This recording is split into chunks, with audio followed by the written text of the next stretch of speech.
Hi guys, this is FatePGN. You might have seen me on the Reddit or the official forums if you visit those places, and I'm here to talk about Tree of Savior.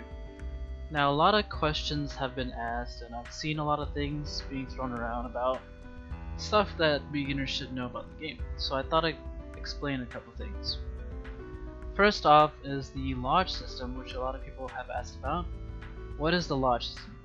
So the lodge system is basically your character select screen. When you log into the server, you'll be in your lodge. Now, the lodge is not a private place. You can invite friends, and it's basically like your housing area. You can buy more lodges by decorating it. So, for example, you could buy this pyromancer room. You can also buy this banquet hall, which is pretty cool. You can have this big, enormous mansion. Not only that, you can also invite people, and maybe in the future you can do more things with these things. I don't really know. They haven't really done much of the lodge system yet. So aside from that, let's get into more about the game. So classes. That's another big thing that I've seen, and to explain that more, I'm going to use this fan site called tosbase.com. It's a pretty good fan site. Here you go. Here's the class system. There's a total of 80 classes. Not all of them are in the game yet, but they are in development. You get to choose between 4 base classes: the swordsman, the wizard, the archer, and the cleric, and you get to advance currently up to 7 times. You can choose a different class every single time and you get something new. It's pretty cool, and there's also hidden classes, but I'll get into that slowly. So how does class advancement work in this game? If you looked at the skill simulator, maybe it looked a little complicated. I know a lot of people got lost. So here's how it works. We're going to take swordsman as an example. So when you create a character, you can choose swordsman. So let's show that off to you. If you go to the character select screen and you create a character, you can choose between the 4 classes: the swordsman, the archers, the clerics, and the wizards. So if you go swordsman, that's your rank 1 class. Once you choose swordsman, later on you can choose to continue going swordsman up to a total of 3 times, and each time you'll get new skills and higher levels for your previous skills. Or you can choose to advance to one of 2 new classes at every point, every rank. So in this case it would be Highlander or Hotasta, and similarly you can continue going those classes if you choose them up to a total of 3 times and you get new skills. There's also crafting classes such as Squire, which lets you create base camps and repair gear and upgrade the durability and a lot of other things. I suggest checking at the skill simulator to see it all in detail. Wizard has a similar class called the Alchemist. They do potions, bricaying, tincturing, and item locating, and I'll get into all of this in detail later because it's really important for gear. The archer has the Fletcher, which basically makes different types of arrows for the archer class. And finally the cleric, which has the partner, a pretty interesting class because it can make scrolls that they can sell to people or just give them away. And these scrolls, what they do is they copy a skill that person has learned. So you can make a safety zone scroll and then sell it to, say, a swordsman, and now a swordsman can use safety zone. You can't use this in PvP, of course, because it would be a little bit ridiculous. Now, like I was talking about Alchemist, Alchemist has a lot to do with gear, so I'm going to get into gear first. So gear, there's a lot of gear in this game, and how gear works is most of the good gear, like this golden orange gear and this purple gear, all that gear usually is crafted through a recipe that you find from, say, an instance, a world boss, mobs, even in the field, dungeons, wherever. You can find these recipes, and no matter what class you are, you can craft these recipes usually by gathering rare materials. But gear itself is pretty unique. You can find gear that has basically just your normal gear in games where it just has stats like crit attack or damage against a certain type of enemy.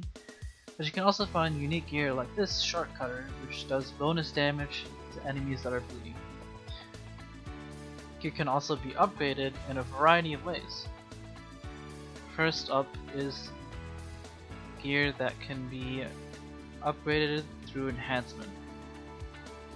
So enhancement is like your normal gear upgrading system in most MMOs, where you upgrade the base attack of the weapon by a certain number every time. So like, you know those games where you get that, you know, ridiculous sword and it's +1 to +10.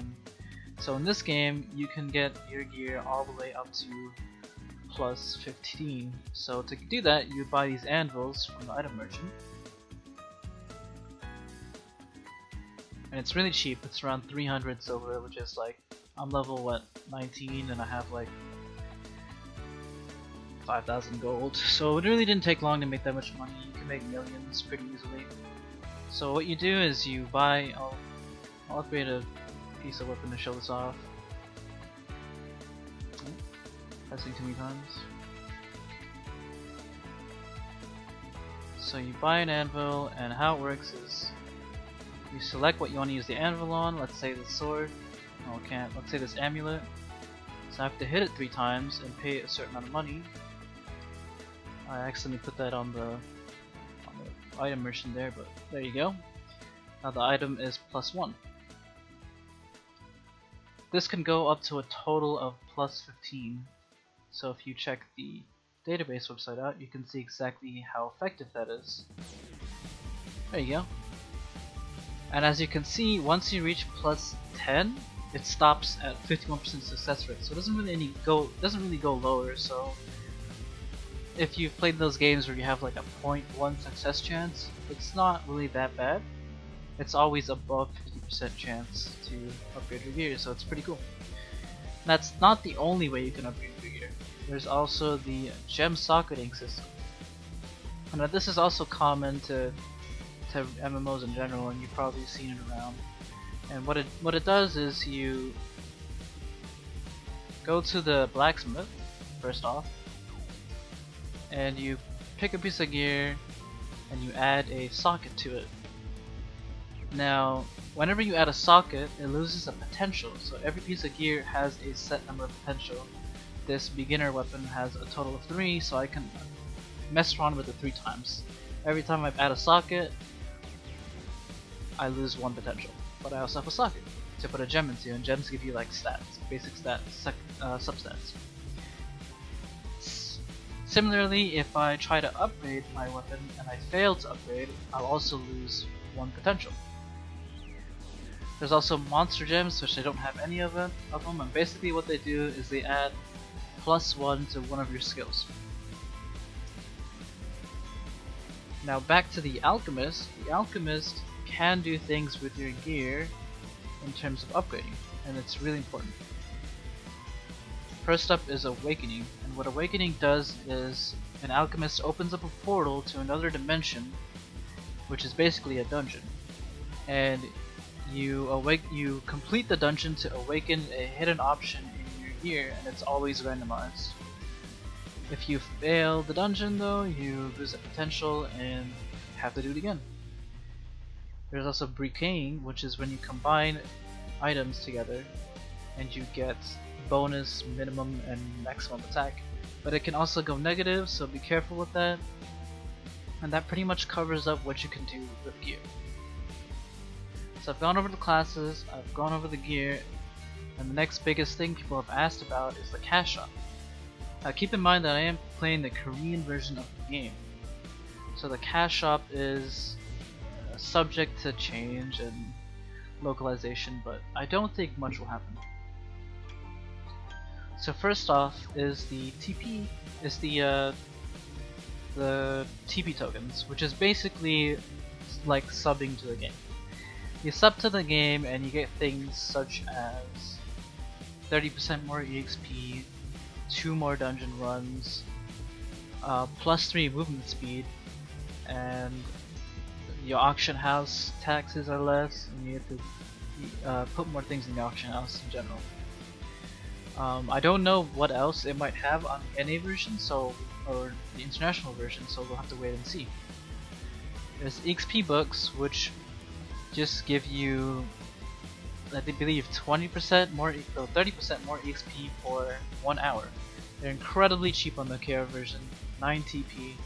To put this into perspective, $9 is equal to 100 TP. There's skill reset potions, which is, skill reset. There's things like megaphones, which lets you chat in world chat.